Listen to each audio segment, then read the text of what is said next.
ಮಾನ್ವಿ ತಾಲೂಕಿನ ಕೊರವೆ ಗ್ರಾಮದಲ್ಲಿ ಜಮೀನಿನ ವಿವಾದಕ್ಕೆ ವೃದ್ಧ ಗಿರಿಯಪ್ಪನ ಮೇಲೆ ಕುಟುಂಬಸ್ಥರಿಂದ ಮಾರಣಾಂತಿಕ ಹಲ್ಲೆ ನಡೆಸಿದ್ದು, ಗ್ರಾಮದ ಸರ್ವೆ ನಂಬರ್ 91ರ ಆಸ್ತಿಯಲ್ಲಿ ಪಾಲು ಕೇಳಿ ಬೆದರಿಕೆ ಹಾಕಿದ್ದ ಸಂಬಂಧಿಕರ ವಿರುದ್ಧ ಸಂತ್ರಸ್ತ ಕುಟುಂಬ ಕಣ್ಣೀರಿಟ್ಟಿದೆ. ಬಡತನದಲ್ಲೇ ಉಳುಮೆ ಮಾಡಿಕೊಂಡು ಜೀವನ ಸಾಗಿಸುತ್ತಿರುವ ಗಿರಿಯಪ್ಪ ಮತ್ತು ಲಕ್ಷ್ಮಿ ದಂಪತಿ ಮೇಲೆ ಶನಿವಾರ ಈ ದಾಳಿ ನಡೆದಿದ್ದು, ಹಲ್ಲೆಗೊಳಗಾದ ಗಿರಿಯಪ್ಪ ಮಾನ್ವಿ ಸರ್ಕಾರಿ ಆಸ್ಪತ್ರೆಯಲ್ಲಿ ಚಿಕಿತ್ಸೆ ಪಡೆಯುತ್ತಿದ್ದಾರೆ.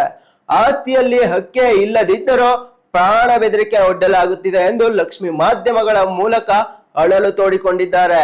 ಇಷ್ಟೆಲ್ಲ ನಡೆದು ಪೊಲೀಸ್ ಠಾಣೆಗೆ ದೂರು ನೀಡಿದರೂ ಮಾನ್ವಿ ಪೊಲೀಸ್ ಇನ್ನೂ ಪ್ರಕರಣ ದಾಖಲಿಸಿಕೊಂಡಿಲ್ಲ ಎಂದು ದಂಪತಿ ಆರೋಪಿಸಿದ್ದು, ತಮಗೆ ತಕ್ಷಣವೇ ಸೂಕ್ತ ರಕ್ಷಣೆ ನೀಡಿ ಎಂದು ನ್ಯಾಯ ಒದಗಿಸಬೇಕು ಎಂದು ಆಕ್ರಂದನ ಮುಗಿಲು ಮುಟ್ಟುವಂತೆ ಬೇಡಿಕೊಂಡಿದ್ದಾರೆ. ಇಲ್ಲ ಅಂತ ಇದು ಮಾಡ್ತಾರಲ್ಲಮ್ಮ. ಈಗ ಅವ್ರು ಯಾಕಂದ್ರೆ ತಾಯಿ ಮಕ್ಕಳು ಇರೋದಿಲ್ಲ ಅವ್ರು ಎಲ್ಲರೂ ಇರ್ತಾರಲ್ರಿ. ನಮ್ಮ ತೀರ ಅಕ್ಕ ತಂಗಿಯರು ಅವ್ರಿಗೆ ಇರ್ತಾರೆ, ಅವ್ರ ತೀರ ನಮ್ಗೆ ಅಣ್ಣತಂದ್ರೆ ಎಲ್ಲ ಇರ್ತಾರೆ, ಯಾರಿಗೆ ಲೋಕಾದ್ಮೇಲೆ ಎಲ್ಲ ಇರ್ತಾರೆ. ಈಗ ನಾವರಿಗೆ ನಮ್ಮ ಆಸ್ತಿ ನಮ್ಮ ಆಸ್ತಿ ಅವ್ರಿಗೆ ಹೋಗ್ಬೇಕಂದ್ರೆ ಇದು ಕಷ್ಟ ಆಗಲ್ಲಲ್ರಿ, ಕಷ್ಟ ಆಗ್ತದಿಲ್ಲ. ಈಗ ನಮ್ಮ ಆಸ್ತಿ ಅವ್ರಿಗೆ ಯಾಕೆ ಕೊಡ್ಬೇಕ್ರಿ ನಾವು? ನಮಗೆ ಮಕ್ಕಳಿಲ್ಲ ಅಂದ್ರೆ ಅವ್ರು ಹೆಣ್ಮಕ್ಳಾದ್ರೆ ಮಕ್ಕಳಲ್ರಿ ಅವರು. ಈಗ ಗಂಡು ಮಗಂದೇ ಮಗ ಇರ್ತಾನೆ, ಹೆಣ್ಮಕ್ಳು ಆಡೋದು ಊಟ ಹಾಕಿ ಬಿಡ್ಬೇಕೇನ್ರಿ?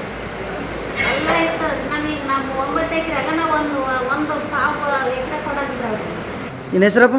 ಗಿರಿಯಪ್ಪ. ಯಾವ ಊರು? ಬರೀ ಏನು ಸಮಸ್ಯೆ ಏನಾಗಿದೆ? ಹೊಲ್ದಾರೆ. ಏನು ಹೊಲದ್ದು? ಹೊಲ್ದ ಭಾಗ ಕೊಡಂತಾರೆ. ಯಾರು? ನಮ್ಮ ಸಣ್ಣಪ್ಪ ಮಗ, ನಮ್ಮ ಅತ್ತೆ ಮಗ. ಅವ್ರ ಹೆಸರೇನು? ನಿಂಗಯ್ಯ ಹನುಮಂತ. ಯಾಕ? ಎದಕ್ಕೆ? ಏನಂತಾರೆ ಮತ್ತು ಹಿಂಗೆ ನಮ್ಮ ಭಾಗ ಕೊಡ ಅಂತಾರೆ. ನಾವು ನನ್ನ ಹೆಸರಲ್ಲಿ ಐತೆ ಎಲ್ಲ ಹೊತ್ತು ಮತ್ತು ಇದಾಗಿಬಿಟ್ಟದ. ಅದ್ರ ಸಲುವಾಗಿ ಮತ್ತು ಈಗ ನಾನು ಕೊಡೋದಿಲ್ಲ ಅಂತ ನಾನು ಕೊಡೋದಿಲ್ಲ ಅಂದಾಗ ನನಗೆ ಬಂದು ಟೇಲರು ಕುಂಟೆ ಓಡಿಸೋಕೆ ಹೋಗಿನಿ. ಅದು ಓಡಿಸೋಕೆ ಹೋದವ್ರು ನಾವು ಸರ್ವೆ ಹಾಕಿ ಹೊಡೆದ್ಬಿಟ್ರೆ. ಎಲ್ಲಿ ಹೊಡೆದಾರ? ಪಕ್ಕಿಗೆ, ಈ ಬೆನ್ನಿಗೆ, ಇಲ್ಲಿ ಗಲಾಟೆ ಎಲ್ಲಿ ಆಯ್ತು? ಮನೆಯಲ್ಲ? ಹೊಲದಲ್ಲಿ. ಯಾರ್ಯಾರು ಹೊಡೆದಿದ್ದು? ನಿಂಗಯ್ಯ, ಹನುಮಂತ, ಅಂಬವ್ವ, ಎಲ್ಲಮ್ಮ. ಈ ಆಸ್ತಿಗೆ ಸಂಬಂಧ ಅವರು? ಆಸ್ತಿಗೆ ಸಂಬಂಧ ಆದವರು? ಸಂಬಂಧ ಅಂಬದು ಏನಲ್ರಿ, ಅವ್ರಿಗೆ ಏನಿಲ್ಲ, ಅವ್ರದ್ದು ಏನಿಲ್ರಿ. ನಂಗೆ ಕೊಡಕ್ಕೆ ಬರ್ತದಂಗ?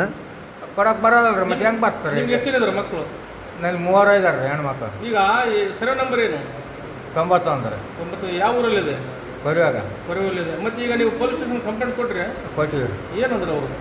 ಕೊಟ್ಟಿವಿ, ನೀವು ಹೋಗಿ ತೋರ್ಸ್ಕೊಂಡು ಬಾಕಂದ್ರಿ ಆಸ್ಪತ್ರೆಗೆ ಹೋಗಿ ಇಲ್ಲಿಗೆ ಬಂದ್ವಿ. ಹಾಂ. ಈಗ ಅಲ್ಲರಿ, ಈಗ ನಿಮ್ಮದು ಒಳ್ಳೇದು ಅಂತ ಕೇಳ್ತೀರಿ. ಈಗ ಅವರು ಕೂಡ ಅಂತಂದರೆ ಏನು ಅದ್ರಾಗ ನಿಮ್ಮದು ಪಾಲು ಇಲ್ಲ ಅವರು? ಎಲ್ಲರ ಈಗ ನಿಮ್ಮದು ಇದಾನ? ನಿಮ್ಮದು ಮಾತ್ರ ಇದಾನ? ಹಾಂ. ಈಗ ನಿಮ್ಮದು ಏನು ಈಗ ನಿರ್ಧಾರ? ಈಗ ನಾವು ಕೊಡೋದಿಲ್ಲ ಅಂತ ಆಯ್ತು ರೀ. ನಿಮ್ಮ ಹೆಸರಮ್ಮ? ಲಕ್ಷ್ಮಿ. ಯಾವ ಊರಮ್ಮ? ಪರಿವಾ. ಏನು ಸಮಸ್ಯೆ ಏನಾಗಿದೆ? ನಮ್ಮ ಹೊಲದ್ರೆ ಸಮಸ್ಯೆ. ಏನು ಹೊಲದ್ದು? ಅಲ್ಲಿ ಪರಿವೆಯಲ್ಲಿ ನಮ್ಮದು 9 ಎಕರೆ ಜಮೀನು ಐತ್ರಿ.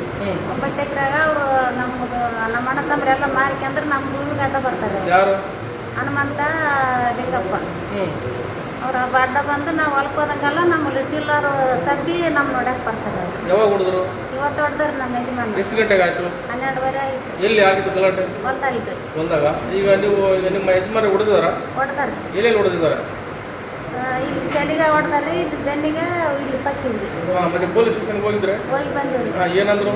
ಅವರು ಕಂಪ್ಲೇಂಟ್ ತಗೊಂಡು ಅಲ್ಲಿ ಆಸ್ಪತ್ರೆಗೆ ಹೋಗಿ ಬರ್ರಿ ತೋರ್ಸ್ಕೊಂಬರ್ರಿ ಅಂತ ಅಂದ್ರೆ. ಅಲ್ಲ, ಅವ್ರದ್ದು ನಿಮಗೆ ಪಾಲಿದೆ ಆಸ್ತಿ ಇದರಲ್ಲಿ?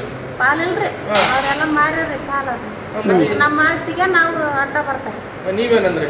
ನಾವು ಕೊಡೋದಿಲ್ಲ ಅಂತೀವಿ. ನಿಮ್ಮ ಮಕ್ಳು ಇಲ್ಲಮ್ಮ? ಮಕ್ಕಳು? ನಮ್ಮ ಮಕ್ಕಳು ಅದಾರೆ 3 ಜನ. 3 ಹೆಣ್ಮಕ್ಳ? ಅವ್ರೇನಿದ್ದಾರೆ? ಅವ್ರೇನಂದ್ರು ಹಂಗಂದ್ರೆ? ಅವ್ರು ಯಾಕೆ ಕೊಡೋಕೆ ಹೋಗ್ಬೇಡ್ರಿ ಅಂತಾರೆ ನಮ್ಮ ಮಕ್ಕಳು. ಅಲ್ಲ, ಅವ್ರೇನಂದ್ರು? ಅವ್ರೇನಂತಾರೆ, ನಮ್ಗೆ ಬೇಕು 4 ಎಕರೆ ನಿಮ್ಗೆ, 4 ಎಕರೆ ನಮ್ಗೆ ಅಂದ್ರೆ ನಾವು ಕೊಡೋದಿಲ್ಲ ಅಂತೀವಿ. ಯಾಕ? ನಾವು ಈಗ ನಮ್ಮ ಭಾಗ ನಮ್ಗೆ ಐತಲ್ರಿ, ನಾವು ಯಾಕೆ ಕೊಡ್ಬೇಕು ಅವ್ರಿಗೆ? ಅವ್ರದ್ದೇನು ಪಾಲಿಲ್ಲ? ಇಲ್ರಿ, ಅವ್ರು ನಮ್ಮ ಭಾಗ ಪಾಲಿದ್ದೆಲ್ಲ ಮಾರಿಬಿಟ್ಟಾರ. ಮಾರಿ ಕೇಸಿ ಈಗ ನಮಗೆ ಅಡ್ಡ ಬರಕಚ್ಚಾರಿ. ನಿಮ್ಮನ್ನು ಕೊಲ್ಲಿ ಬಿಡ್ತೀವಿ, ನಿಮ್ಮನ್ನು ಬಿಡೋಗಲ್ಲ ಅಂತ ಅಂತಾರೆ ಅವ್ರು. ಹೌದೇನು?